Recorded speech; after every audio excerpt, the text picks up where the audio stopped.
ఆవకాయ ఆంజనేయ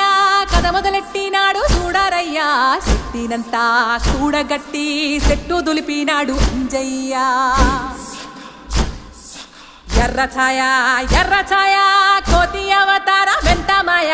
కత్తి సేత పట్టకుండా కాయ కోసినాడు కపిలయ్య